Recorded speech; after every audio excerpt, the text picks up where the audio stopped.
Good morning सभी को। तो चलिए आज फिर से एक वीडियो शुरू करते हैं, ठीक है, जिसमें आज हम लोग पढ़ेंगे न्यूरल कंट्रोल एंड कोऑर्डिनेशन का थर्ड पार्ट, ठीक है, जिसमें हम लोग पढ़ेंगे generation and conduction of nerve impulse, यानी नर्व इम्पल्स का कैसे हमारे कंडक्शन होता है हमारे बॉडी में, उस चीज़ के बारे में पढ़ेंगे। ये टॉपिक बहुत ही ज़्यादा इंपॉर्टेंट है, आप इसमें जितना स्टार लगा सकते हैं लगा लीजिए। और ये अधिकतर को समझ में नहीं आता, मैं कोशिश करूंगा पूरी तरीके से आपको समझाने का, आप अच्छी तरीके से समझिएगा। देखिए, सबसे पहले आपको यहाँ ध्यान देना है, क्या होता है हमारे शरीर में न्यूरॉन्स होता है। न्यूरॉन्स को वास्तव में क्या कहा जाता है? एक्साइटेबल सेल, मतलब एक्साइट अवस्था में रहता है, ठीक है। और ये एक्साइटेबल सेल क्यों कहा जाता है इसको? इसीलिए कहा जाता है क्योंकि इसका जो मेम्ब्रेन रहता है, मान लीजिए ये क्या है, ये मान लीजिए न्यूरॉन है, न्यूरॉन का ये एक्सोन है, तो ये मेम्ब्रेन जो है पोलराइज रहेगा। अब पोलराइज रहेगा, अब हमारी एनसीईआरटी मतलब पूछता है हमसे, आखिर ये मेम्ब्रेन जो है पोलराइज क्यों होता है और ये किस समय? Resting condition. रेस्टिंग स्टेज मतलब क्या? जब न्यूरॉन्स का क्या होता है, मतलब इम्पल्स का जनरेशन नहीं होता है, मतलब पास नहीं होता, तब कहता है रेस्टिंग स्टेज। और उस समय हमारा मेम्ब्रेन कैसे रहता है? पोलराइज रहता है, ठीक है। अब ये देखिए, पोलराइज रहने का 3 रीजन बताया गया, ठीक है। पहला बताया गया है सोडियम पोटासियम ट्रांसपोर्ट के कारण होता है, ये पोलराइज हो जाता है। दूसरा है क्या कि मोर परमेबल टू K+ आयन, यानी जब रेस्टिंग कंडीशन में रहेगा तब जो है पोटासियम K+ आयन के लिए ये ज्यादा परमेबल रहेगा, बट सोडियम प्लस के लिए इम्परमेबल रहेगा, नियरली मतलब कि सोडियम परमेबल को अंदर आने नहीं दिया जाएगा, ठीक है। तीसरा पॉइंट क्या दिया हुआ है, ये इम्परमेबल होता है निगेटिव चार्ज प्रोटीन के लिए, ठीक है। जो एक्सोप्लाज्म, इसके अंदर जो निगेटिव चार्ज प्रोटीन, इसके लिए क्या रहता है? इम्परमेबल रहता है। इन 3 कारणों से ये क्या होता है, हमारा मेम्ब्रेन पोलराइज रहता है। अब चलिए, अब थोड़ा यहाँ पे देखते हैं। अब देखिए, सोडियम पोटासियम ट्रांसपोर्ट जो होता है, इसमें ट्रांसपोर्ट कैसे है? आपको एक वर्ड याद रखना है। क्या याद रखना है? Nokia. N for sodium, O for outside, K for potassium and I for inside, ठीक है। इतना चाहिए आपको। यानी कहने का मतलब क्या है, जब रेस्टिंग कंडीशन रहेगा, रेस्टिंग स्टेज रहेगा, तो सोडियम कहाँ जाएगा? आउटसाइड, बाहर जाएगा, और पोटासियम क्या जाएगा? अंदर जाएगा, इनसाइड जाएगा, ठीक है। इतना बता रहे हैं। अब देखिए यहाँ पे सोडियम में क्या होता है?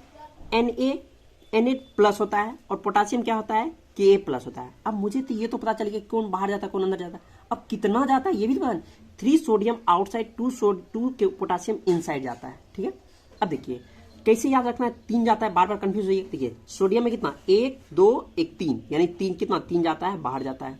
इसमें देखिए 1 2, यानी 2 क्या होता है? 2 जाता है, मतलब अंदर आता है। तो इससे आपको याद रखना है कि इसमें 3 अंक है, 1 2 3 वर्ड है, तो इसको क्या बोलेंगे? 3 बोलेंगे। इसमें 3 को बाहर जाएगा, इसमें 2 है तो 2 बोलेंगे, ठीक है।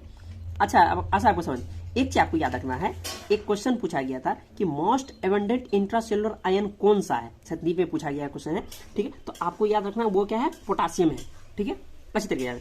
अब देखिए होता क्या है कि हमारा सोडियम क्या रहता है? बाहर रहता है, और पोटासियम क्या रहता है? अंदर आता है। तो होता क्या है कि सोडियम जो है हमारा, सोडियम आउटसाइड, यानी सोडियम यहाँ अंदर में है और पोटासियम बाहर में है, तो सोडियम क्या आता है? बाहर जाता है, और पोटासियम अंदर आता है। ये वाला प्रोसेस क्या होता है? इंट्रासेलुलर, जिसके कारण ये पोलैरिटी डेवलप होता है। अब जैसे होता है तो पहले हमारे अंदर में पोटासियम होने के कारण क्या होता है? अंदर में निगेटिव चार्ज और बाहर में पॉजिटिव चार्ज। तो इस स्टेज को क्या कहता है? पोलराइज कहा जाता है, ठीक है, पोलराइज। अब देखिए, अब यहाँ पे बताया, मतलब ये जो मेम्ब्रेन होता है, पोलराइज मेम्ब्रेन होता है, वो पोटासियम को तो बाहर जाने देता है, सॉरी पोटासियम को अंदर आने देता है, बट सोडियम को बाहर जाने नहीं देता है, ठीक है। तो ये इम्परमेबल होता है, यानी जितना छोटा कम है सोडियम अंदर, तो वो अंदर छोटा ही कम ही रहेगा, ठीक है। जिसके कारण क्या होता है, इसके बीच में चार्ज डेवलप होता है। मान लीजिए पोटासियम तो अंदर आया, अब सोडियम क्या है? बाहर। सोडियम को बाहर जाने नहीं दिया जा रहा है, पोटासियम को सिर्फ अंदर लिया जाए, तो पोटासियम सब तो अंदर आ जाएगा बहुत सारा, जिसके कारण क्या हो जाएगा? पोटासियम आने का इधर निगेटिव चार्ज डेवलप हो जाएगा अंदर, इनसाइड द, और बाहर क्या हो जाएगा? Positive charge. आपको ये याद रखना है कि निगेटिव चार्ज डेवलप होता है वो क्या होता है? मेम्ब्रेन के जस्ट क्लोज होता है, ऐसा नहीं कि मेम्ब्रेन के बहुत मिडिल में होता है, तो आपको भी ध्यान रखना है, ठीक है। तो अब देखिए, जैसे ये क्या हो गया, अंदर में निगेटिव चार्ज, बाहर में क्या होगा? Positive charge. तो इस स्टेज को क्या कहते हैं? पोलराइज स्टेज कहा जाता है, ठीक है। और ये क्या होता है? रेस्टिंग कंडीशन जब आता है तब होता है। अब देखिए, जिसके कारण ये क्या होता है? चार्ज डेवलप हो गया, आउटसाइड क्या हो गया? मेरा पॉजिटिव। अब देखिए दूसरा क्या होता है कि हमारे कुछ एक्सोप्लाज्म, इसमें जो है कुछ प्रोटीन, निगेटिव चार्ज प्रोटीन रहता है, वो भी क्या होता है? उसके लिए भी इम्परमेबल रहता है। इन 3 कारणों से हमारा मेम्ब्रेन पोलराइज आता है। अब चलिए, अब तो हमारा रेस्टिंग कंडीशन, अब हम क्या करेंगे? इम्पल्स को ट्रांसमिट करेंगे। तो देखिए, नर्व इम्पल्स क्या होगा? जनरेट होगा, ठीक है। नर्व इम्पल्स जनरेट होने के बाद क्या होगा, ये स्टिमुलेट प्रोवाइड करेगा। अब देखिए एक एंजाइटी ने मान लिया इसको साइट ए साइट बी मान लिया है, ठीक है। तो साइट ए और बी हम मान लेते, ठीक है। तो जैसे मान लीजिए ये हमारा इससे पहले मान लीजिए क्या हमारा पोलराइज था, बट जैसे हम क्या करेंगे, इसको स्टिमुलेशन यहाँ से कुछ प्रोवाइड करेंगे। स्टिमुलेशन जैसे प्रोवाइड करेंगे तो जो सोडियम है ना, सोडियम बाहर, उसके लिए क्या होता है, ये परमेबल हो जाएगा और ये मेम्ब्रेन जो है ना, और पोटासियम के लिए इम्परमेबल हो जाएगा। तो जितना सोडियम, सारा सोडियम क्या हो जाएगा, इस सोडियम गेट चैनल के थ्रू क्या आ जाएगा, अंदर आ जाएगा। सोडियम गेट के थ्रू जैसे अंदर आया तो अंदर में क्या हो जाएगा, पॉजिटिव चार्ज डेवलप, बाहर क्या हो जाएगा, निगेटिव। तो इस स्टेज को क्या कहा, इसको क्या कहता है, डीपोलराइज हो गया, यानी मेम्ब्रेन क्या हो गया, डीपोलराइज। डीपोलराइज के कंडीशन में क्या होता है कि पोटासियम के लिए तो इम्परमेबल होता है, बट सोडियम के लिए क्या होता है, परमेबल हो जाता है, ठीक है। तो ये जो स्टेज आ गया, अंदर में क्या गया, पॉजिटिव, बाहर निगेटिव, इसको क्या कहेंगे, डीपोलराइज कहेंगे। अब चलिए, अब जैसे ही वही बात यहाँ जो मैंने समझाया वही लिखा हुआ मैं, site a become freely permeable to sodium में। जैसे ये मतलब ये जो सोडियम, ये चैनल यहाँ पे सोडियम चैनल ओपन हो गया, सोडियम वोल्टेज ये चैनल, और ये क्या गया, सोडियम के अंदर हो गया, तो अंदर हो गया, जिसके कारण यहाँ पॉजिटिव चार्ज डेवलप हो गया, ठीक है। सारे सोडियम अंदर आ गए, सारे सोडियम अंदर आने के कारण क्या, इसका चार्ज डेवलप हो गया। अब देखिए जिसके कारण इसको क्या गया, डीपोलराइज हो गया। तो आपको याद रखना, डीपोलराइज के कंडीशन में क्या होता है कि अंदर में पॉजिटिव, बाहर निगेटिव होता है। अब पोलराइज के कंडीशन क्या होता है, बाहर निगेटिव, बाहर निगेटिव और अंदर, सॉरी मैं गलती बोल रहा हूँ, बाहर क्या होता है, निगेटिव, सॉरी फिर से मैं गलत बोल रहा हूँ, बाहर पॉजिटिव होता है और अंदर क्या होता है, निगेटिव होता है, ठीक है। तो आपको ये ध्यान रखना है। अब देखिए जैसे हुआ, अब फिर ये मेम्ब्रेन, ये इम्पल्स यहाँ जनरेट हो गया। अब ये क्या होगा, फिर यहाँ कुछ सोडियम यहाँ जैसे आया, अंदर आएगा, यहाँ जैसे अंदर आएगा, फिर यहाँ पे क्या होगा, यहाँ जो सोडियम गेट चल फिर ये ओपन हो जाएगा।